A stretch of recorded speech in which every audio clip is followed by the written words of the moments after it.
Now students, just to remind you, in our last class or in the last lecture, we have discussed the field at a particular point due to uniform charge distribution, continuous charge distribution, and that is uniform also. We are discussing a very important question. It's a question that has been asked recently in CBSE 2016. This question has been asked. What is this? Here, to find the electric field intensity at the axial point of a ring. There is a ring. Let us consider a ring. Alright? You can understand the orientation of the ring. The ring is placed so that the plane of the ring is perpendicular to the plane of the board. It's placed like this.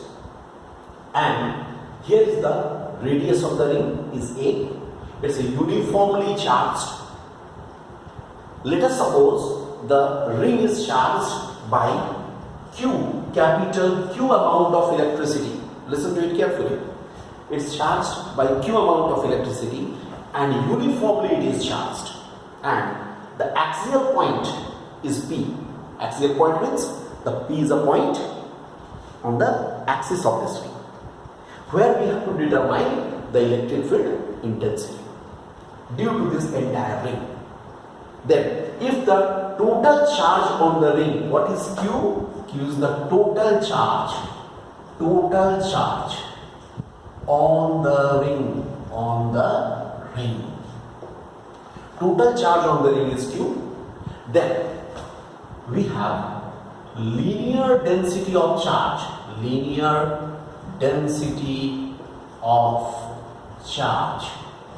on the ring, that is lambda, should be Q divided by twice by A. I hope all of you are agreed. Twice by is the perimeter of the ring. It is this. Then, if I consider a small element of length dl at the top of the ring, alright, then this dl, small element dl, must act as a point charge.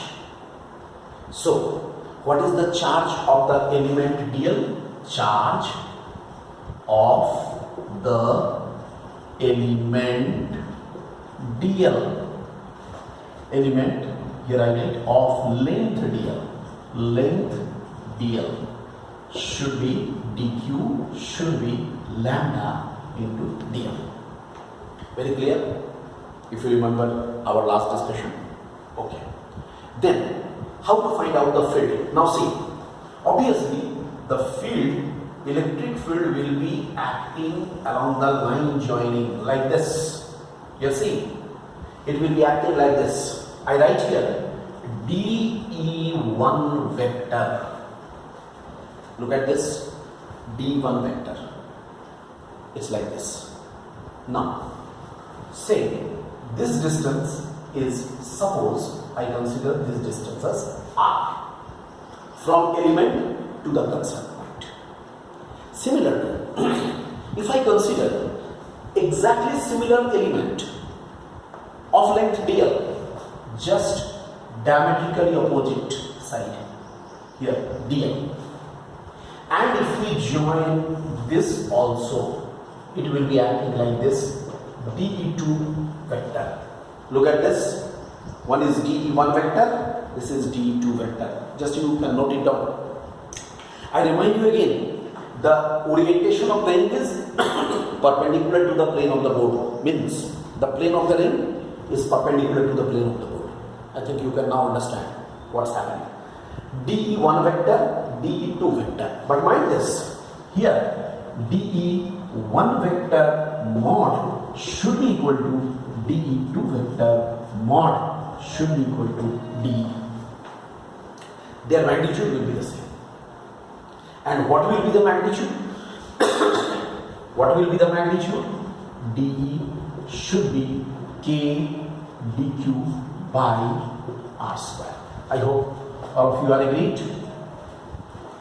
Will be this. I think all right it is. Then here, see the discussion here.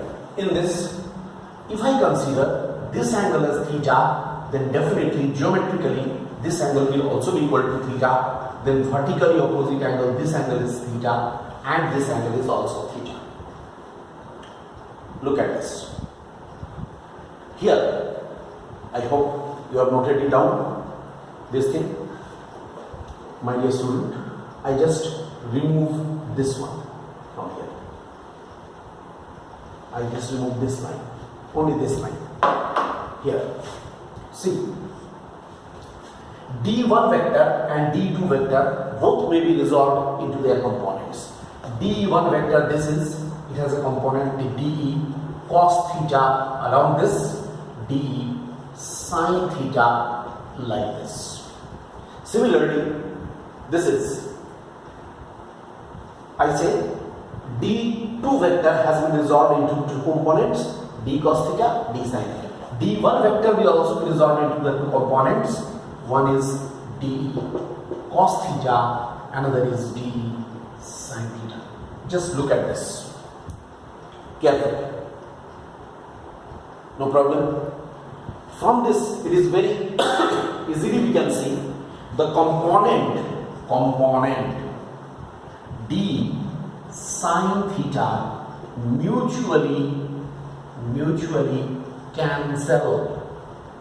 mutually cancel.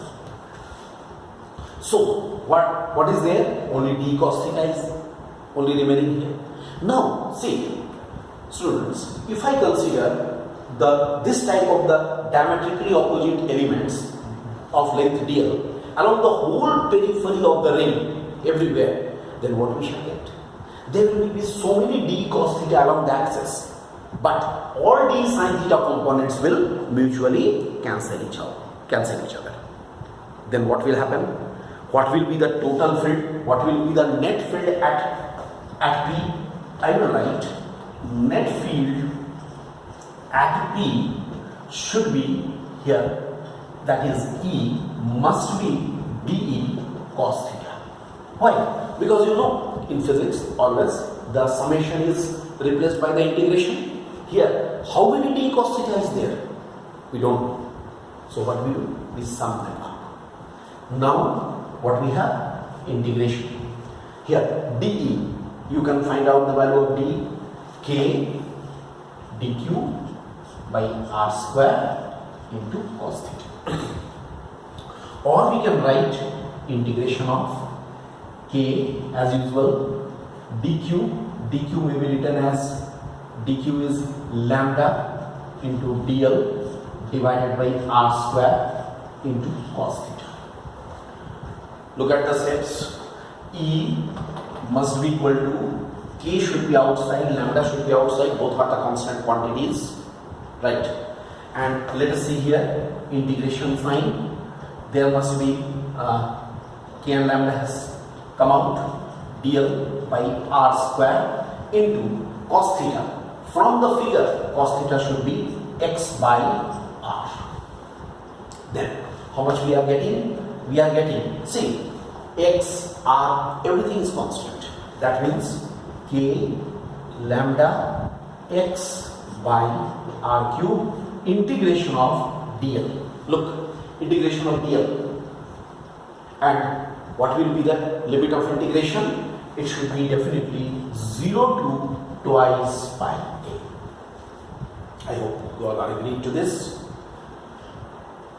That means what we can say here, k lambda x by r cube into twice pi a. I hope on integrating we are getting this value. Look at this. Then what is lambda? You know, k into lambda. In place of lambda we write q x by r cube. Here q divided by, I write twice pi a. Here also twice pi a. Both twice pi a will be cancelled. Look at this. at what step we are reaching. Then I just rub it off here, I remove it at this point. Then what we are getting, E should be equal to, I write here K Q X divided by R cube. Look, R cube. What should be R cube? R cube will be, here I write, R should be equal to x square plus a square to the power half. So R cube should be x square plus a square to the power 3 by 2. So from here I write x square plus a square to the power 3 by 2. So finally what we are getting, E is equal to 1 by 4 pi epsilon naught qx by x square plus a square to the power 3 by 2. Look at this final expression. This is our final expression. This is the electric field intensity at the point P, that is the axial point of a uniformly charged ring. I hope all of you got this. No problem should be there. So final expression, we are getting this. Okay, this is the final expression.